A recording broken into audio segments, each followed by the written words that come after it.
Kekeringan yang terjadi dalam sepekan terakhir di Sampang semakin meluas. Warga kesulitan mendapatkan air bersih dan terpaksa menggunakan air sungai yang tersisa meski bau dan mengandung lumut.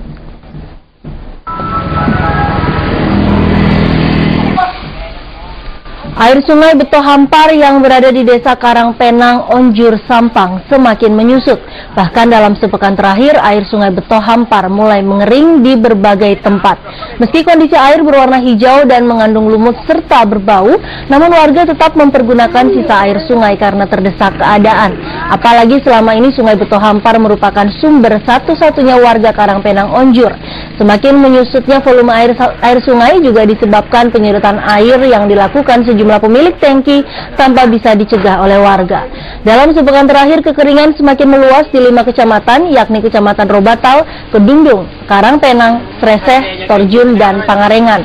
Diperkirakan kekeringan terus meluas hingga menjelang bulan Ramadan.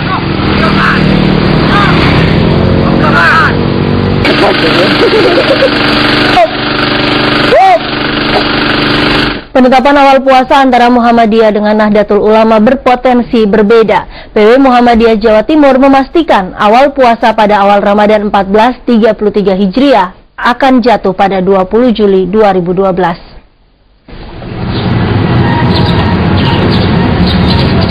PW Muhammadiyah Jawa Timur berdasarkan surat edaran yang diterima dari pimpinan pusat Muhammadiyah memastikan awal puasa jatuh pada 20 Juli 2012 mendatang. Hasil rapat itu sesuai hasil musyawarah ahli hisab yang dilaksanakan pada 5 Juni lalu di gedung PWM dan perhitungan yang menggunakan hisab hakiki di Markas Tanjung Kodok, Lamongan.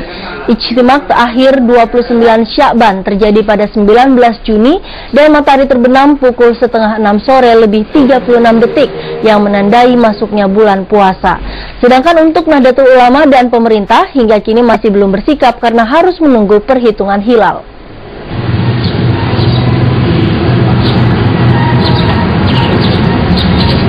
Memasuki liburan sekolah, lokasi wisata religi Komplek Pemakaman Sunan Bonang di Tuban ramai dipadati pengunjung yang datang dari berbagai daerah di Nusantara.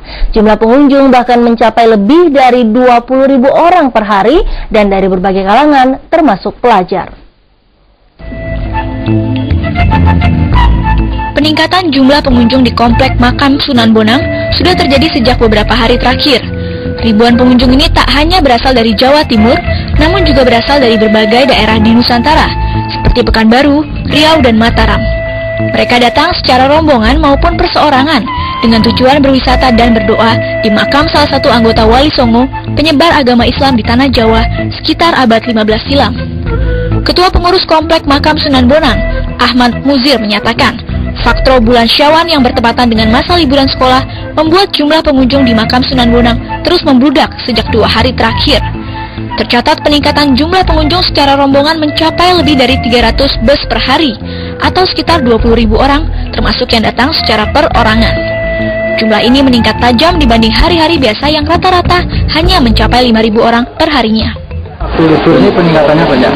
Kalau puncaknya biasanya Rojab dan Sya'ban.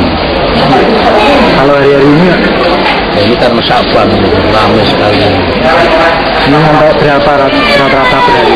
300 sampai 350. Peningkatan jumlah pengunjung ini diperkirakan masih akan terus terjadi, setidaknya hingga 1 pekan ke depan. Dari Tuban, Rizal Falevi, Metro TV. Dan pemirsa, demikianlah Buletin Jatim untuk edisi sore hari ini, namun tetaplah di Metro TV Jawa Timur. Sesaat lagi kami akan kembali dalam program Dialog Titik Tengah. Selamat sore.